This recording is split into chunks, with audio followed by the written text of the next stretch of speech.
सबसे बड़ी बात ये है कि आज इस प्रकार से जामिया यूनिवर्सिटी दिल्ली में जेएनयू में जिस प्रकार से छात्र इस बिल को लेकर विरोध प्रदर्शन करने के लिए उतरे थे, जिस प्रकार से लाठीचार्ज हुआ, पुलिस की कार्रवाई हुई, उसके बाद से ये जो मुद्दा है नागरिक संशोधन कानून का और बड़े पैमाने पर वो फैला है, व्यापक दृष्टिकोण से फैला है और विद्यार्थी पूछ रहा है कि देश में ये चल क्या रहा है। सर, डिटेंशन सेंटर बन रहे हैं, यहाँ पर हिंदू मुस्लिम हो रहा है, क्या कहना है इस मुद्दे पर? मैम सबसे पहले तो मैं बताता हूँ, मैं इसके बारे में क्लियरली एक बात करना चाहता हूँ।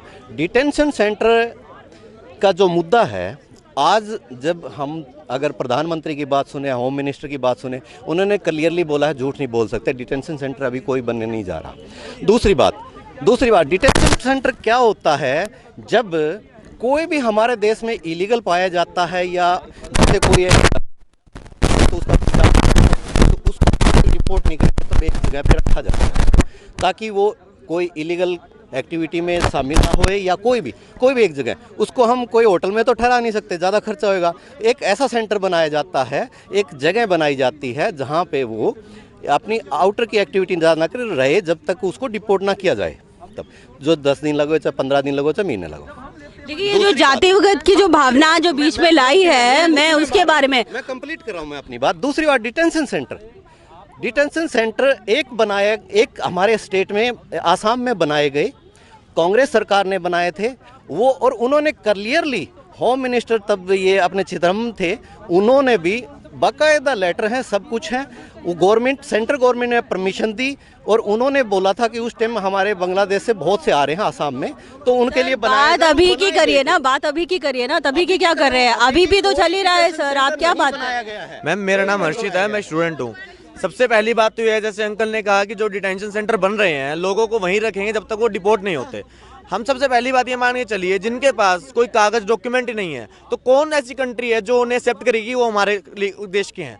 तब तक हम उन्हें हमारे इंडिया में रखेंगे, तब तक उनके रहने का, उनके खाने का खर्चा जो होगा, जो भी एक्सपेंसेस होंगे, वो हमारी गवर्नमेंट पे करेगी, जो हमारे टैक्स पेयर्स का पैसा है। देखा जाए तो असलियत में अभी हमारी इकोनॉमी बिल्कुल गिरी हुई है, अनएम्प्लॉयमेंट लेवल सबसे स्टेक पे है, एजुकेशन जो मतलब जितना भी उसका फंड है वो काट रहे हैं, हेल्थ एंड इंफ्रास्ट्रक्चर का फंड काट रहे हैं।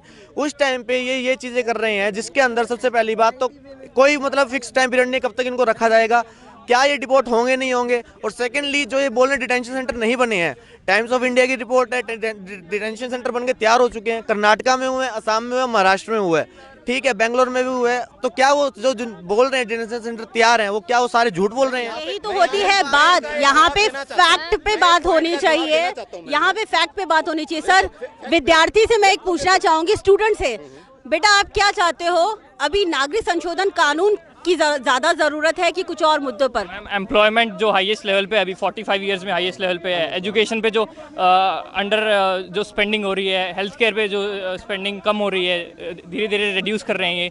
और उसके बाद इस टाइम पे जो मुद्दे की बात है, वो एनआरसी लेके आ रहे हैं, 120 करोड़ लोगों को ये प्रूव करवाना चाहते हैं अपनी सिटीजनशिप, उसमें भी ये डॉक्यूमेंट्स क्लियर नहीं कर रहे हैं। पासपोर्ट बोल रहे हैं कि ये हम वैलिड नहीं मानेंगे। पासपोर्ट जो एक बहुत ही इलीट क्लास के पास होता है, नॉर्मल लोगों के पास होता भी नहीं है, तो उनके पास कोई भी डॉक्यूमेंट्स नहीं होते हैं, उनके पास नहीं अपनी 10th की मिलेगी, ना जिन्होंने पढ़ाई भी नहीं की हुई होती, तो उनसे डॉक्यूमेंट्स हम कैसे एक्सपेक्ट कर सकते हैं? कितने लोग बाहर हो जाएंगे इससे, और उनकी जो इकोनॉमी। आपने सुना, मुद्दा क्या है? बेरोजगारी का मुद्दा है एजुकेशन का मुद्दा है, आर्थिक व्यवस्था का। आप कहाँ पे नागरिक संशोधन कानून इतना जल्दी ला रहे हैं? क्यों नहीं इस मुद्दे को पहले हल करते हैं? मैं ये कहना चाहता हूँ, जो ये मुद्दे बताए हैं, इन पर हर सरकार जैसे पीछे भी टाइम टू टाइम करती आ रही है, कोई ना कोई योजना बनाती आ रही है, और ये गवर्नमेंट भी कर रही है, वो एक इश्यू है।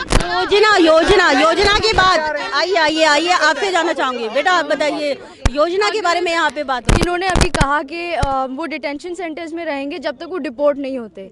ये स्टेटलेस हो गए। अब अगर ये स्टेटलेस हो गए तो उनको कौन सा देश लेगा? इनके पास तो कोई डॉक्यूमेंट्स ही नहीं है।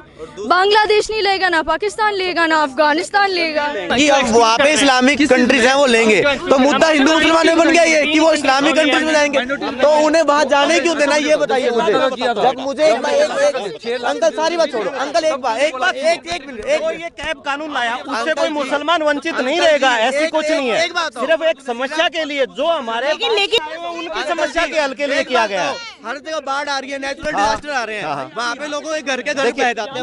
देखिए सुनो मेरी बात, डॉक्यूमेंट तो चले गए, सुनो मेरी बात एक बार। मैं ये कहना चाहता हूँ, डॉक्यूमेंट चले गए उनके। पिछले 5 साल के अंदर 566 मुसलमानों को नागरिकता दी गई है इंडिया में। अंकल जी तो अब कौन कहता है मुस्लिमों को नागरिकता नहीं दी हम जाती? ये नहीं कह रहे नॉर्मल नागरिकता नहीं तरीके कह से रहे। सिर्फ नागरिकता हम दी ये जा नहीं रही कह है। रहे अंकल जी, हम कह रहे हैं जो एमएससी के साथ कैब को जोड़ रखे हैं सुनो, ना, सुनो, वो गलत है, अलग है। वो कौन गलत जोड़ रहा है है बेटा? कौन जोड़ रहा है? अंकल आप जी, लोग जोड़ रहे हो। कोई देखिए मुद्दा ये खत्म नहीं होगा। मुद्दा एक मिनट